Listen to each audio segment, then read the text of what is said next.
So last week, I actually published a post on our Facebook group. I mentioned that how we are getting about 500,000 visitors on our FormGet blog on a monthly basis. So 500,000 visitors on a monthly basis roughly estimates to about 16 to 17,000 users on a daily basis.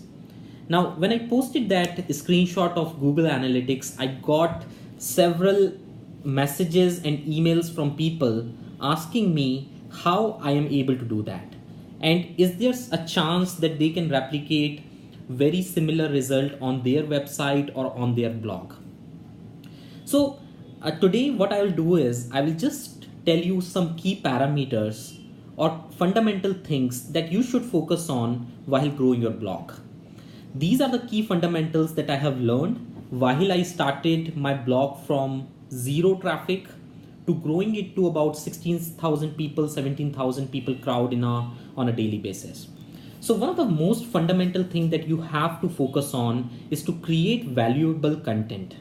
Now, creating valuable content is not just about writing good articles. It also includes adding really good images in the article, writing a very descriptive post about the things that you are trying to explain.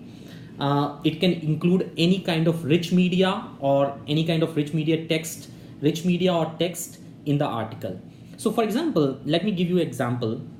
When we started the FormGet blog, we were actually creating our FormGet application at that point of time.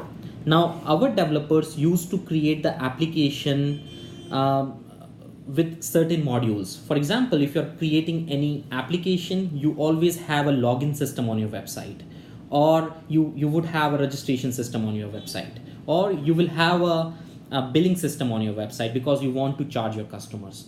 So in the initial days of FormGet blog, what we did is we started writing articles on how can you create login forms for your website, or how you can create registration forms on your website.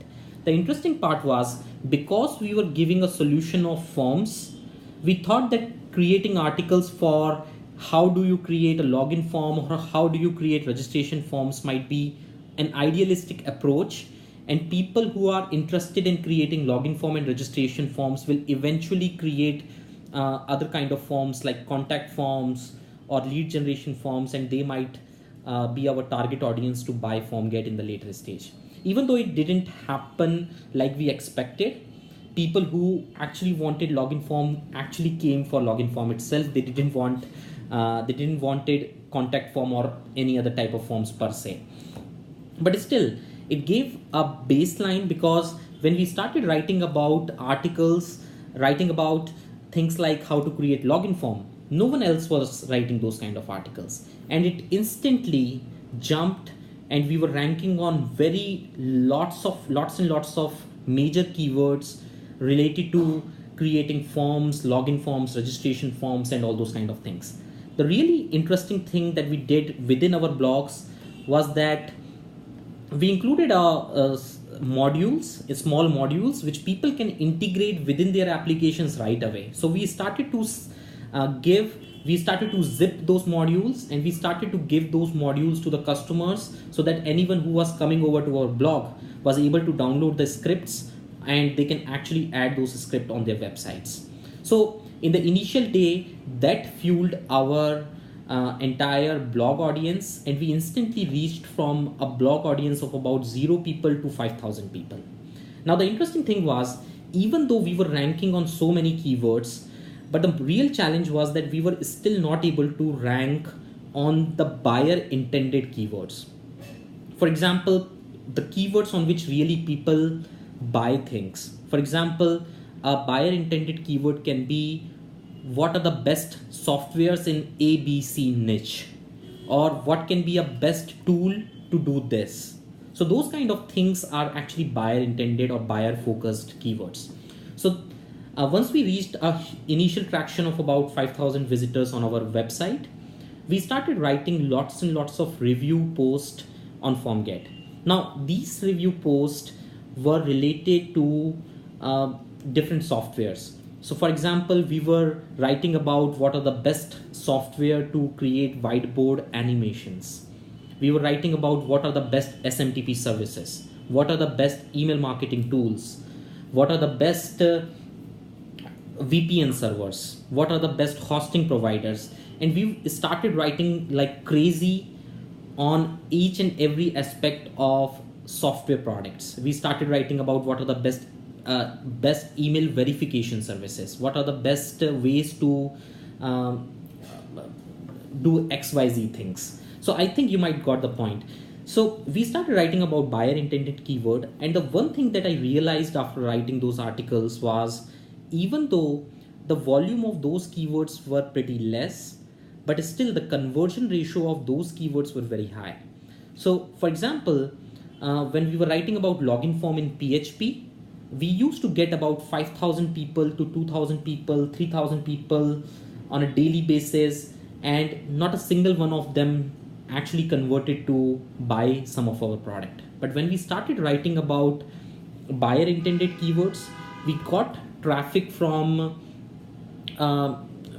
relevant traffic, and when we inserted our affiliate links to those, we started earning money. When we inserted our own product links, we started earning money. So definitely, if you do one thing, you should focus on creating content which is buyer persona or buyer focused. Another fundamental thing that you should focus upon is having links to your content. This is really one thing which I actually learned in 2019.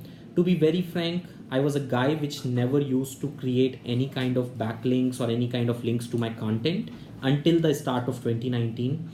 I was not sure that whether link building is really that effective or not, but recently I started trying building some links for different articles of ours, and I did see a uptick on the number of traffic that we are getting.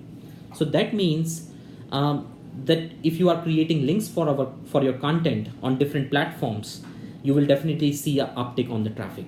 Now, link building is a science in itself. So whenever you try to build links, it should be coming from some relevant and good sources. It should not come from a random ABC website which is not even in your niche.